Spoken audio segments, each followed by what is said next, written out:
They were considered the best in the world, World Cup winners, All Blacks, Lions, and then, in the blink of an eye, they vanished. Careers erased by injury, scandals, and mental breakdowns, like the stepper who stopped the world. Vicky Toa moving up wide, Milner scudder! The future that was wiped out, and the legend who fell from grace. This is the ultimate vanishing act of rugby players who suddenly disappeared. He was supposed to be the next Jonah Lomu.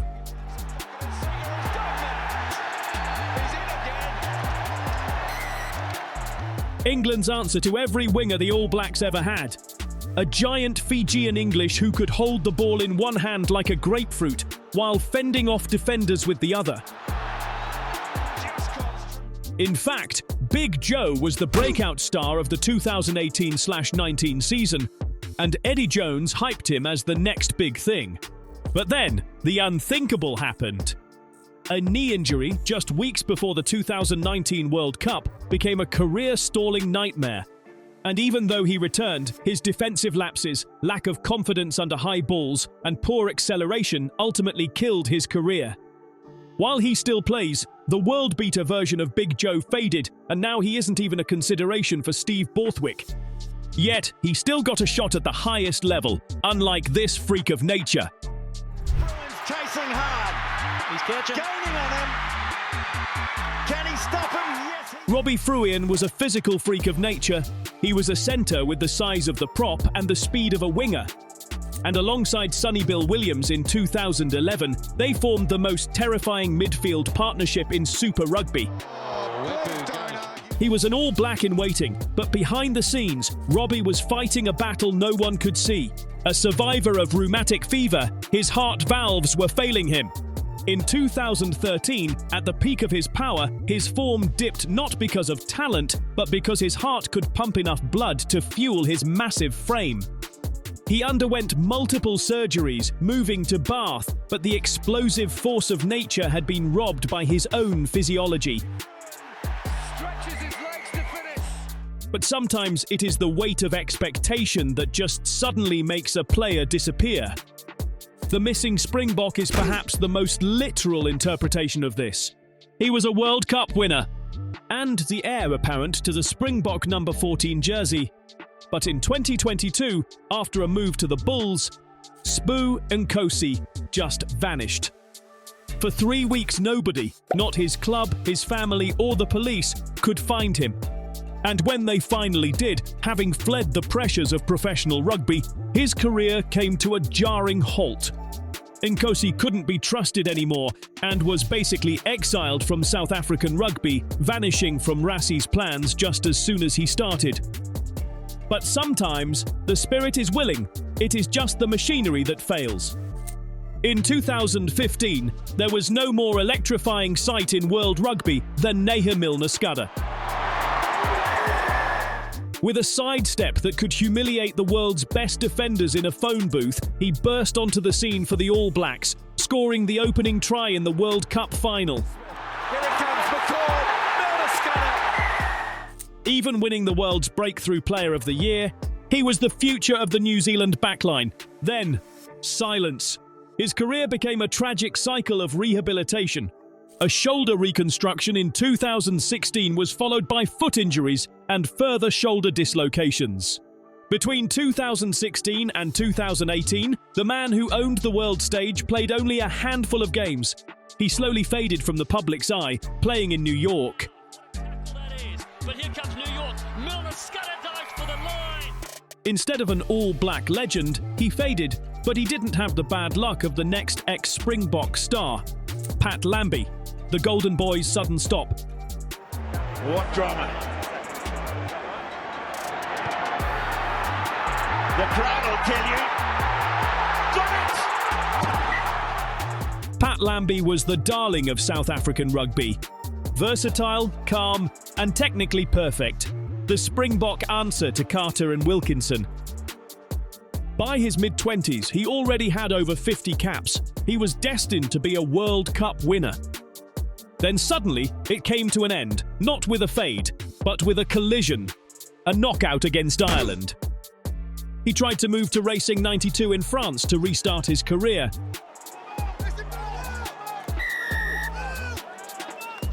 But the headaches, sensitivity to light, and dizziness never truly left.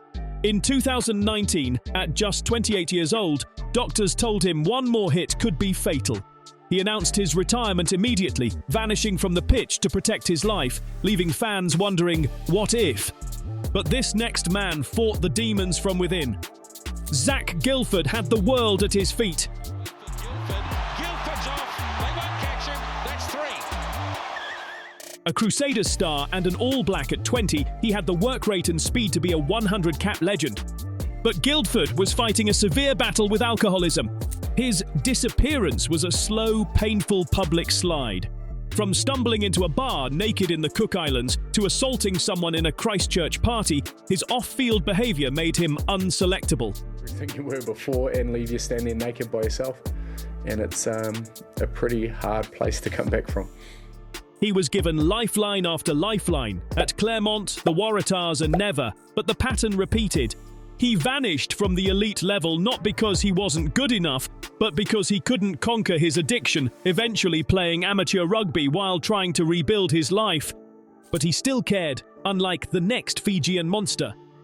Ask any defender who played in the early 2000s who the hardest player to tackle was, and they will say, Cow Cow. For 2 seasons at the Blues and Northland, the Fijian flyer was unplayable. He had the speed of a sprinter and the handling of a magician, but Cow Cow had a habit of disappearing, literally.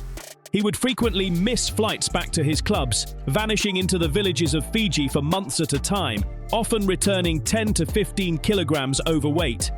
He bounced between French clubs who tried to tame him, but he was ungovernable.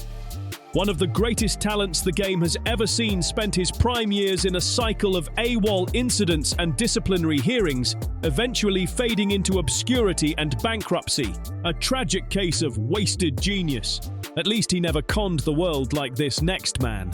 In 2016, Johan Goosen was named the top 14 player of the season. He was 24, playing for Racing 92, and was arguably the best utility back in Europe. Even the great Dan Carter spoke highly of the man. Both Josh and Goose had an amazing seasons. Could have been a number of players that got nominated and won that prize. Then, in one of the most bizarre moves in rugby history, he announced his immediate retirement at age 24 to become a commercial director at a saddle horse stud farm in South Africa. It was a ruse. Goosen wanted out of his racing contract to move clubs, and retiring was his only loophole. Racing 92 sued him, and he spent 2 years in a legal wilderness, disappearing from the sport entirely during his prime years. When he finally returned for the Cheetahs, then Montpellier, the momentum was lost. I thought he looked relaxed. And a bit of a divot there out on the white line. I thought he looked a bit relaxed. He did finally regain his form playing for the Bulls. This is Mooney. He's brought down, but gets it back to Wilson. But his Springbok dreams were done. He was a star who tried to con the system, but our next man tried to be himself. Statistically, Israel Folau was on track to become the greatest try scorer in Wallabies history. He was the face of Australian rugby, a terrifying aerial threat who could win games single-handedly. Then suddenly, he was gone. Caused outrage, and today, rugby star Israel Folau finally faced the music, told his career as a Wallaby was over. In 2019, after posting homophobic comments on social media, Rugby Australia tore up his multi-million-dollar contract. Israel Folau's playing contract for his high-level breach of the Code of Conduct. A legal firestorm ensued, but his union career was dead in the water. Izzy later returned to lower-level rugby, but his career at the top level was done. But what happened to Eddie Jones's preferred battering ram? Ben Teo, the locker room punch. I'm talking about Ben Teo. Kirchner, Teo has handed off an Ospreys player who is down. He was a British and Irish Lion in 2017 and a certainty for the 2019 World Cup squad. The Roosters player up, and it was James Maloney. Just wanted one more go. Then came a team bonding session in Italy. Teo got into a physical altercation with fullback Mike Brown. The details were kept quiet, but the fallout was loud. Teo was instantly dropped from the squad, never to play for England again. He moved to Toulon as a medical joker, then played a handful of games for the Sunwolves in Japan before the franchise folded. In the space of 3 months, he went from England starter to a rugby nomad with no club, effectively vanishing from the serious conversation. But the biggest shock of all was Graham Henry leaving out a legend. Rico Gear was a try-scoring machine. A hat-trick versus Wales.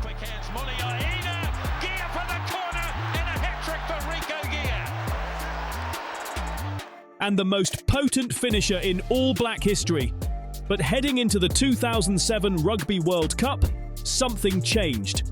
Coach Graham Henry left Gear out, opting for largely unproven players. The shock broke Gear's resolve. Instead of fighting for his place, he immediately signed for Worcester Warriors in England. He played a few seasons in the Northern Hemisphere, but never recaptured his all-black magic. He went from the cover of magazines to the English Premiership relegation battles in the blink of an eye. Which brings us to the final man. The moment a bus simply ran out of gas. The bus! The moniker alone struck fear into opponents. In 2015, Julian Savea was arguably the best winger in history, drawing comparisons to Jonah Lomu after demolishing France in the World Cup quarter-final. He was scoring tries at a rate faster than any player in Tier 1 history. What a beautiful pass. And here goes Savea! Oh, brilliant try. Julian Savea's done it again. Then came the 2016/17 crash. Almost overnight, his conditioning dropped and his confidence evaporated. He was dropped by the All Blacks and moved to Toulon on a massive contract where the disappearance turned ugly. The club's owner, Murad Boujalal, publicly attacked him, telling him he wasn't welcome and even suggesting he take a DNA test because this is not the player we signed. Sava eventually returned to New Zealand, but the global superstar was gone, replaced by a journeyman fighting for minutes. As crazy as these moments sound, they prove that rugby requires constant discipline and focus. Just because you are good today doesn't mean you are guaranteed the jersey tomorrow. But who do you think got it the worst? Let me know in the comments below and make sure you are subscribed for all your best rugby moments.